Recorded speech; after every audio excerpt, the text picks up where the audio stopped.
मुंबई की एक बड़ी जेल थी जहां रात होते ही खवातीन कैदियों पर जुल्म ढाया जाता। पुलिस वाले आते, अपनी ख्वाहिश पूरी करते और कोई उनके आगे बोल भी नहीं सकता था। जो जबान खोलती उसका ऐसा अंजाम होता कि बाकी सब सहम कर चुप रहती। लेकिन एक दिन वहां एक बहादुर खातून अफसर आई। उसने कहा, अब ये सब नहीं चलेगा। उसने वर्दी उतारी, कैदी का रूप धारा और अंदर दाखिल हो गई। पहली ही रात बड़े अफसर पहुंचे और सीधी उस औरत पर नजरें गाड़ दी। अब सवाल यह था, क्या वो भी बाकी कैदियों की तरह बर्बाद हो जाती या फिर सबको गले लगाकर हाथों पकड़कर दुनिया के सामने सच ले आती। दोस्तों, मुंबई एक ऐसा शहर है जो बाहर से जितना रोशन और चमकता हुआ लगता है, अंदर से उतना ही अंधेरों और भयानक हकीकतों से भरा हुआ है। कहा जाता है कि यह शहर कभी नहीं सोता। दिन हो या रात इसकी सड़कें हमेशा जागती रहती हैं। इसी शहर में तैनात थी एक निडर और सख्त मिजाज police officer SP Priya Sharma. वो बाहर पुरसुकून और सुलझी हुई लगती थीं, मगर अंदर से फौलाद की तरह सख्त थीं। बड़े से बड़ा मुजरिम उनके नाम से लरजने लगता था। मशहूर था कि अगर कोई मुजरिम कसूरवार ना भी हो तो सिर्फ प्रिया के खौफ से अपने जुर्म कबूल कर लेता था। प्रिया एक छोटे कस्बे गया से निकलकर अपनी मेहनत और जद्दोजहद से इस ओहदे तक पहुंची थी। उनकी आंखों में ईमानदारी की रोशनी और दिल में इंसाफ की आग थी। उनका एक उसूल था, जालिम चाहे कितना बड़ा क्यों ना हो, सजा जरूर पाएगा। एक सुबह की बात है, वो दफ्तर में बैठी चाय की चुस्कियां ले रही थीं और अखबार देख रही थीं कि अचानक दरवाजा खुला। अंदर आया जेल का मुलाजिम श्याम, जो किचन और सफाई के काम पर मामूर था। उसका चेहरा खौफ से पीला पड़ा था। वो हिचकिचाते हुए बोला, मैडम, मुझे आपसे एक जरूरी बात करनी है। मुंबई विमेन जेल में कैदी औरतें महफूज नहीं हैं। रातों को उन पर जुल्म होता है। पुलिस वाले उनकी मजबूरियों का फायदा उठाते हैं और उन्हें डरा धमकाकर खामोश कर देते हैं। प्रिया के चेहरे पर संजीदगी छा गई। उन्होंने सख्त लहजे में पूछा, क्या तुम्हें अंदाजा है कि कितना संगीन इल्जाम लगा रहे हो? शाम की आवाज कांप रही थी। जी मैडम, ये सब मैंने अपनी आंखों से देखा है, मगर अगर आवाज उठाता तो शायद आज जिंदा ना होता। इसीलिए मैं आपके पास आया हूं, क्योंकि मुझे सिर्फ आप पर भरोसा है। प्रिया लम्हा भर को खामोश रही, फिर फौलादी लहजे में बोली, शाम, तुमने बहुत हिम्मत दिखाई है। अब मेरी बारी है। आज ही शाम बिना इत्तला दिए मैं खुद जेल जाऊंगी। दोस्तों, एसपी प्रिया शर्मा जैसी ऑफिसर कम ही पैदा होती हैं। उन्होंने वर्दी को ताकत नहीं बल्कि इंसाफ का हथियार बनाया। उनके नजदीक औरत कमजोर नहीं बल्कि एक मुकम्मिल इंसान थी, और वो जानती थीं कि बार बार का दुख औरत को अंदर से तोड़ देता है। इसी हौसले के साथ प्रिया एक शाम मुंबई विमेन जेल के गेट पर पहुंची। सुपरिटेंडेंट ने उन्हें कागजी कार्रवाई और फाइलों के जरिए सब कुछ दुरुस्त दिखाया, लेकिन वो समझती थीं कि असल सच उन दीवारों के पीछे छुपा होता है जहां आम निगाह नहीं पहुंचती। उन्होंने कैदी खवातीन से अलग अलग बात करने की कोशिश की, मगर हर तरफ सिर्फ खामोशी थी, झुकी नजरें, कपकपाते होठ और बेबसी के साए। प्रिया ने फौरन जान लिया कि ये वो खामोशी है जो हजारों चीखों से ज्यादा खौफनाक होती है। अगले दिन वो अपने दफ्तर में सोच में डूबी थी, सच को सामने कैसे लाया जाए। आखिरकार उन्होंने फैसला किया कि अब पर्दा खुद हटाना होगा। उन्होंने अपने काबिल एतमाद मातहत से कहा, आज रात मैं कैदी का रूप धार कर अंदर जाऊंगी। न वर्दी होगी, न पहचान, तभी असल हकीकत सामने आएगी। और फिर वो रात आई जिसने उनकी जिंदगी बदल दी।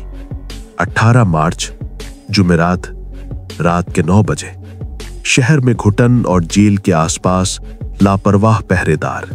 प्रिया ने आम कैदियों का लिबास पहना, चेहरे पर दुपट्टा डाला और एक फर्जी शिनाहत के साथ अंदर दाखिल हो गई।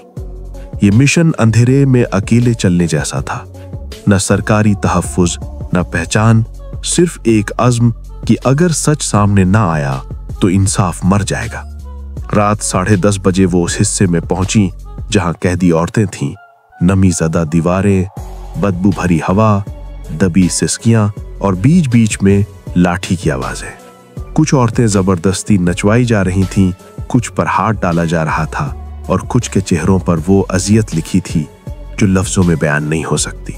प्रिया के कपड़ों में छुपा कैमरा सब कुछ रिकॉर्ड कर रहा था और कॉलर के नीचे लगा माइक्रोफोन आवाजें बाहर एक टीम तक पहुंचा रहा था। वो अकेली नहीं थी, उनके साथ इंसाफ की एक पूरी टीम खड़ी थी।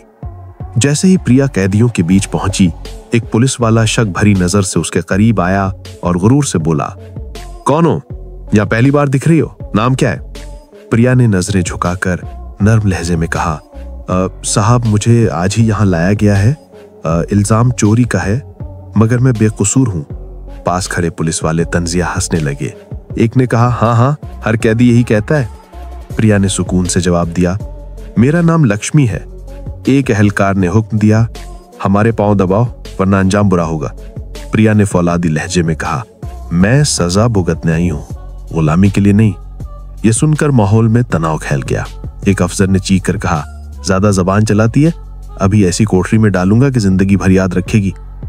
इसी दौरान एक कैदी औरत उसके करीब आई और धीरे से बोली, चुप रहे बहन, जो कहे वैसा ही कर। यहां जबान खोली तो रात को ऐसे अजाब मिलते हैं कि सोचकर ही जान निकल जाए। प्रिया कुछ बोलती इससे पहले एक एहलकार ने उसका बाजू पकड़कर कहा, बस बहुत हो गया, अब तुझे दिखाते हैं असल औकात। उन्हें एक तारीक कमरे में धकेल दिया गया। अंदर सिर्फ 2 पुलिस वाले और प्रिया थी। एक ने करख तहजे में कहा, ज्यादा शोर मचाती है, अब तुझे सुधार देंगे। दूसरा हंसा, हाँ हाँ, हम जैसे पुलिस वाले दोस्त भी बन जाते हैं और ऐसे दुश्मन भी कि जिंदगी अजियत बन जाए। प्रिया ने एतमाद भरी निगाहों से कहा, मैं डरने नहीं आई। फिर एकदम अपनी पहचान जाहिर कर दी, मेरा नाम लक्ष्मी नहीं, मैं एसपी प्रिया शर्मा हूं और जो कुछ तुम कर रहे हो सब रिकॉर्ड हो रहा है। बाहर पूरी टीम देख रही है। ये सुनते ही दोनों पुलिस वाले सख्ते में आ गए। उनके चेहरों पर खौफ छा गया। अभी जो गुरूर था लम्हों में गायब हो गया। प्रिया शर्मा का चेहरा सख्त और आंखों में अज़्म झलक रहा था। उन्होंने अचानक अपनी असल पहचान जाहिर की, क्योंकि वो जानती थीं सामने खड़े दोनों एहलकार अभी नए हैं और उनमें इंसानियत के कुछ आसार बाकी हैं। उन्होंने सीधे लहजे में पूछा, तुम दोनों का नाम क्या है? एक ने कहा रोहन और दूसरे ने जवाब दिया करण। प्रिया ने उन पर निगाह जमाकर कहा, मैं कोई आम औरत नहीं, मुंबई पुलिस की एसपी प्रिया शर्मा हूं। ये मेरा जाती नहीं, इंसानियत का मिशन है। अब फैसला करो कि सच का साथ देना है या दरिंदों के सफ में खड़ा होना है। एहलकार पहले झुंझलाए, मजाक उड़ाया, मगर प्रिया के फौलादी लहजे ने कमरे में बिजली सी दौड़ा की। उनके चेहरों से गुरूर का रंग उतर गया और खौफ गालिब आ गया। प्रिया ने शनाख्ती पास निकाला तो दोनों घुटने टेक कर बोले, मैडम हमें माफ कर दें, हम आपके साथ हैं। उन्होंने गहरी सांस ली और कहा, माफी तब मिलेगी जब तुम सच का साथ दोगे। बताओ, इन रातों को कैदी औरतों के साथ क्या होता है? कमरे पर सन्नाटा छा गया। फिर रोहन और करण ने वो राज खोलने शुरू किए जिनसे पूरे निजाम का काला चेहरा सामने आना था। रोहन और करण चंद लम्हे खामोश रहे, फिर खौफ के आलम में सब कुछ उगल दिया कि रातों को कैदी औरतों को कोठरियों से निकालकर किस तरह वर्दी वाले ही दरिंदे बन जाते हैं, किस तरह आला अफसरों की मिली भगत से ये सब दबाया जाता है। प्रिया शर्मा का चेहरा गुस्से से सुर्ख हो गया। अब यकीन हो गया कि शाम ने जो बताया था वो सच है। उन्होंने एक छोटा कैमरा और माइक इन दोनों को देते हुए कहा, अब हर पल रिकॉर्ड होगा। तुम अगर सच का साथ दोगे तो जमीर भी सर उठाकर जिएगा। इब्तिदा में वो हिचकिचाए, मगर आखिरकार प्रिया के साथ हो गए। दोनों ने रात भर वो मनाजिर कैद किए, कैदियों की दबी चीखें, दरिंदा सिफ्त एहलकारों की हंसी और परसों का जुल्म। सुबह होने से पहले प्रिया जेल से निकल आई। अगले दिन हेडक्वार्टर में वीडियो चलते ही पूरा महकमा सख्ते में आ गया। फौरन एक स्पेशल टीम बनी और उसी रात जालिम एहलकार रंगे हाथों पकड़े गया। उनकी वर्दी छीन गई, मुकदमे कायम हुए। प्रिया शर्मा पूरे महकमे के लिए एक मिसाल बन गई। कैदी औरतें रोते हुए उनके कदमों में गिर पड़ी, मैडम आपने हमें जहन्नुम से निकाला है। एक आला अफसर ने भी कहा, मैडम आपने वो कर दिखाया जो कोई नहीं कर सका। प्रिया ने सिर्फ इतना कहा, याद रखो, ताकत पर गुरूर करने वाले कभी कामयाब नहीं होते। जुल्म दब सकता है, खत्म नहीं। सच्चाई एक दिन सामने आती ही है। दोस्तों, ये कहानी अगर आपको छू गई हो तो चैनल को सब्सक्राइब करना ना भूलें। ऐसी और सच्ची दास्तानें सुनने के लिए बेल आइकन दबाएं और शेयर करें। आपका एक सब्सक्राइब इंसाफ की आवाज को मजबूत बनाता है। मिलते हैं अगली कहानी में।